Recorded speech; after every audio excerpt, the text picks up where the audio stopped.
So ma ta investor fi Ilorin wàhálà wá dé bí tí ọ̀rọ̀ Sunnah ti dé kí ni wàhálà tó dé unfortunately àwa tá wá láti Ilorin àwa kéwú ńbẹ̀ àwọn tó wà ní MSS ńgbà yẹn àwọn tí wọ́n wà ńbẹ̀ àwọn tán wá láti ìlú mi ni Èkìtì Oǹdó Ọ̀yọ́ Ògùn ẹ mọ̀ àwọn pèpè sí tawhid àwọn ẹgbẹ́ kan náà wà Ìlọrin nígbà náà àwọn ọmọ Ìlọrin ló pọ̀ ńbẹ̀ àwọn ni wọ́n dé tọ́ àbárígbà àwọn náà ní rògbà àwọn náà ń gé sókòtò wọ́n lò jáàbù sọ́wọ́ sáà mọ́ ẹ̀mà iṣù ńgbàtàwò sẹ̀tí Islam àwọn sáà pé nǹkan kan náà ní ẹjá wọn jẹ́ iṣù wá ṣẹlẹ̀ iṣù wá ní wípé àwọn kan wá jáde lára àwọn ọmọ àwọn adìṣíà káì ìyẹn ni the last thing that broke the word camel's back ó sọ àdálù so bí wọ́n ṣe di ṣíà nínú àwọn ọmọ Ìlọrin jẹ́ ní wọ́n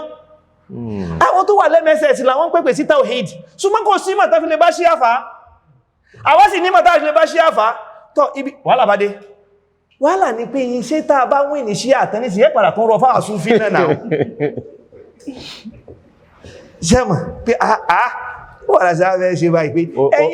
odò ọba kún ní pé gọ́sà wá dáwà bá èmi ẹgbẹ́ mọ́ṣàlọ́wọ́lá àsìkò náà àsìkò tó dáa ní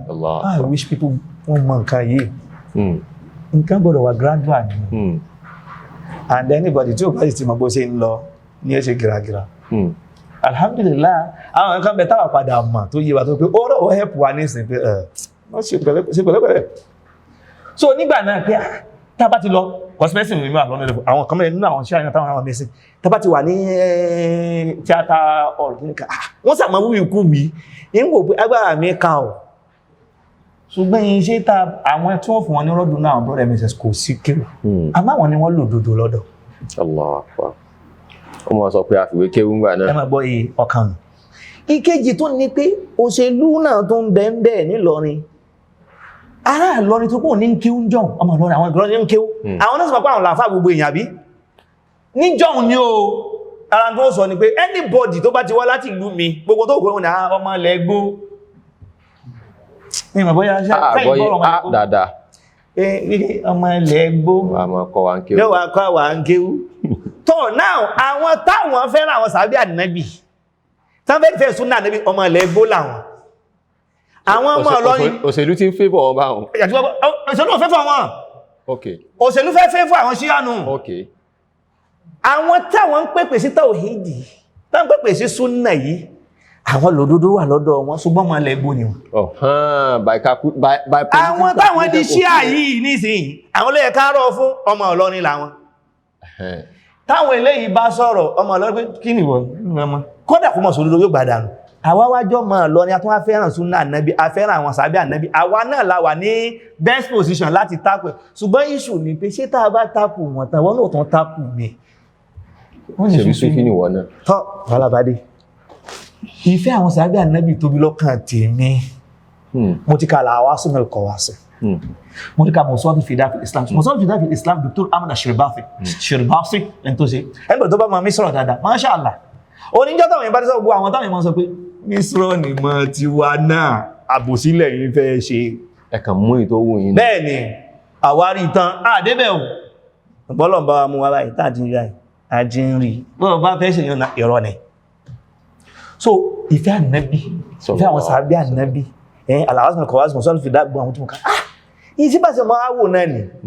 then àwọn Súfí láwọn náà ṣe jẹ́ bàbá wọ́n fẹ́ràn àwọn sàábí ànábì débí tọ́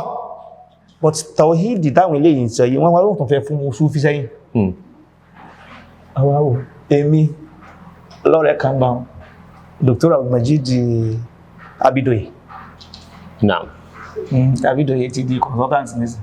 Allah àwọn àna tèmi ní. Bẹ́ẹ̀ni anáyìn bẹ́ẹ̀ni Dr. Abidoye Masha Allah kọ́lọ̀ máa sàlékún dáadáa. Àjọwọ̀ university. Àjẹsà jẹ́ ìbí ni. Òun lọ dáró lórùn.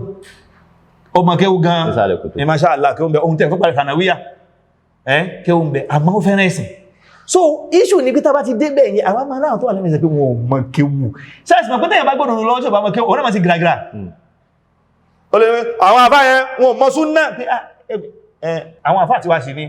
ẹgbẹ́ ìbọ̀tí wọn náà mọ̀ kéwù sẹ́mà a máa wà fòdòdó pé òdúdú yìí correct ṣùgbọ́n ó náà ṣe pẹ̀lẹ́pẹ̀lẹ́ díẹ̀ ìdí bẹ́ẹ̀ mi kí ń kọjọ́ ọ̀rọ̀ bọ́ kan sáà mú lókè hun àwọn bóòlù ẹ̀sì fẹ́ ṣe pé bóòlù ẹ̀sì fẹ́ mọ èyí páwọn ẹni yìí wọ́n gbìyànjú fún kéwú ibi tí kíní yẹn ṣépù ní mo ṣe ń padà mọ́ ń ṣe nǹkan mi later in life mo máa àwọn èèyàn dáadáa mo sì máa tó ń kálukú tó dá sí tó sì kọ̀ntú máa wá acknowledge dáadáa kí n fi lè gbà yí tí ò dá lọ́wọ́ ẹ̀ bàbá débẹ̀ ọ̀rọ̀ sí àlùbí nínú rúùmù wa tá a wà Dr. Abdullah ní ìsọ̀wọ́ ti di consultant radiologist ní FMC Abẹ́òkúta